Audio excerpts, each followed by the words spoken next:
काही दिवसांपासून बांगलादेश येथे हिंदू समाजावर होणाऱ्या अन्यायाच्या विरोधात आज नेवासा शहरात तालुक्यातील साधू संत आणि विविध संघटनांच्या उपस्थितीत मूक मोर्चा काढण्यात आला।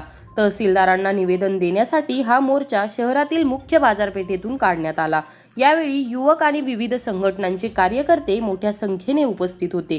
उपस्थित सर्व संत महंतांच्या हस्ते तहसीलदारांना निवेदन सुपूर्द करण्यात आले। यावेळी श्री क्षेत्र देवगड देवस्थानचे उत्तराधिकारी श्री स्वामी प्रकाशानंद गिरी महाराज म्हणाले की धर्मो रक्षति रक्षितः।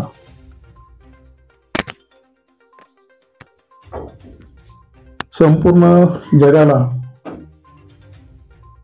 मानवतेची शिकवण देणारा हिंदू धर्म आज शोकांतिका वाढते। बांगलादेशामध्ये हिंदू धर्मीयांवर जो अमानुष अत्याचार होत आहे, हिंदूंचे घरं पाडल्या जात आहेत, जाळल्या जात आहेत, निष्पाप बालकांवर अन्याय होतोय, अत्याचार होतोय, माता भगिनींवर अत्याचार होतोय। संपूर्ण जगामधून निषेध व्यक्त केला जातोय।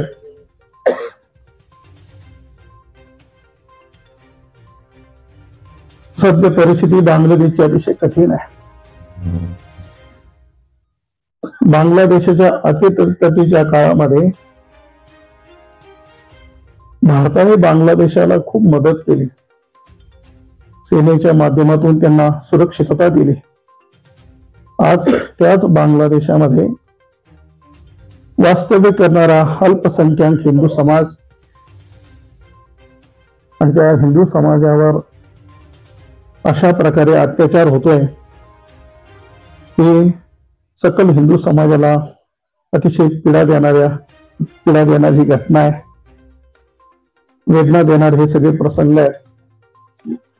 आणि म्हणून त्या बांगलादेशमध्ये जे अल्पसंख्याक हिंदू आहे त्यांना न्याय मिळावा, त्यांना सुरक्षितता मिळावी, याकरताच आपण या ठिकाणी सकल हिंदू समाजाचे सर्व मंडळी, माता भगिनी, सर्व धर्मप्रेमी मंडळी या ठिकाणी एकत्रित झालेलो आहोत।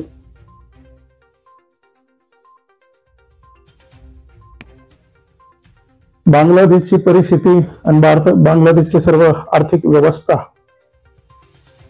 बहुतांश आर्थिक व्यवस्था ही भारताच्या निर्यातीवर अवलंबून आहे। जसं की भारतातून बांगलादेश या ठिकाणी अनेक खाद्यपदार्थ, मसाले, लसूण, कांदा याची मोठ्या प्रमाणावर निर्यात होते। बांगलादेशामध्ये जे आज घरं बांधलेली आहेत, त्या घराला जी खडी वापरण्यात येत आहे ती खडी देखील भारतातूनच बांगलादेशला जाते। आणि म्हणून भारत सरकारला ही अशी विनंती आहे, जर बांगलादेशमध्ये वास्तव्य करणाऱ्या हिंदूंना बांगलादेश सरकार सुरक्षितता देत असेल,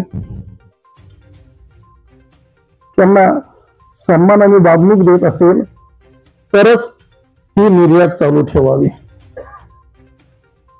अथवा बांगलादेशामध्ये वास्तव्य करणारे जे अल्पसंख्याक हिंदू आहे त्यांच्याशीच भारत सरकारने हा व्यवहार करावा।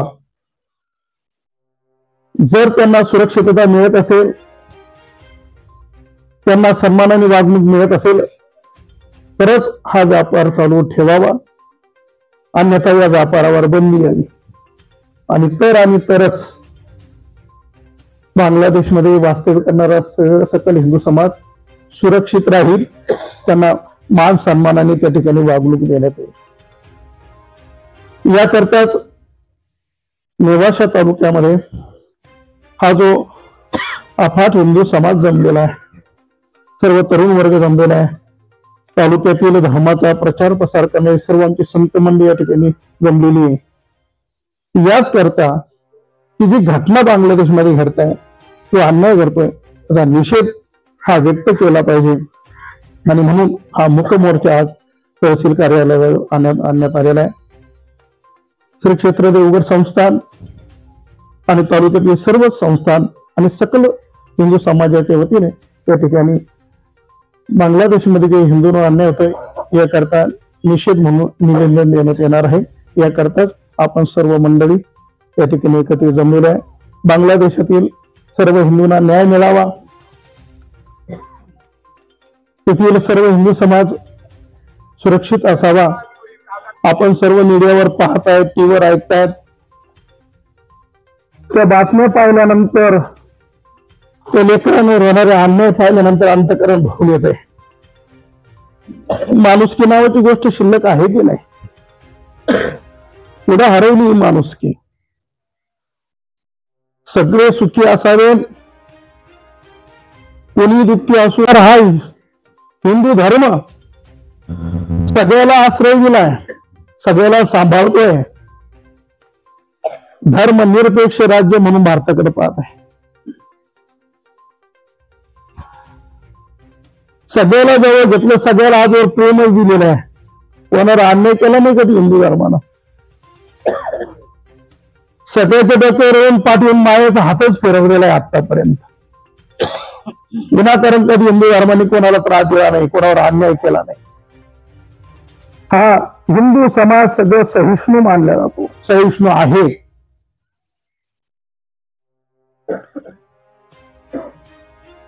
आणि तरी देखील अशा प्रकारे हा अत्याचार होतोय,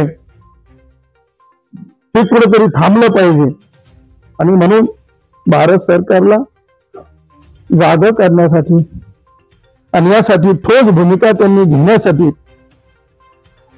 हा निषेध मोर्चा आणि हे निवेदन या ठिकाणी देण्यात येणार आहे आपल्या सर्वांच्या साक्षीनं. त्याकरताच आपण एकत्रित झालेलो आहे.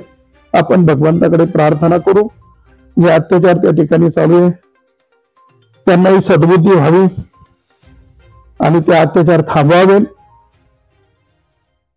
लहान लहान लेकर रस्त्यावर आहेत, त्यांना लहान मुलांना बांधून ठेवलंय. खोटं आपण पाहताय.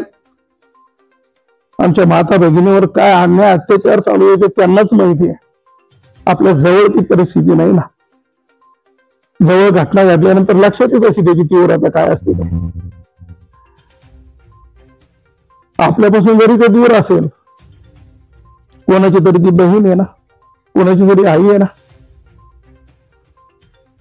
आणि म्हणून ते थांबलंच पाहिजे. आम्ही नेवास्कर न्यूज साठी सौरभ मुनोत व मंगेश निकम, नेवासा.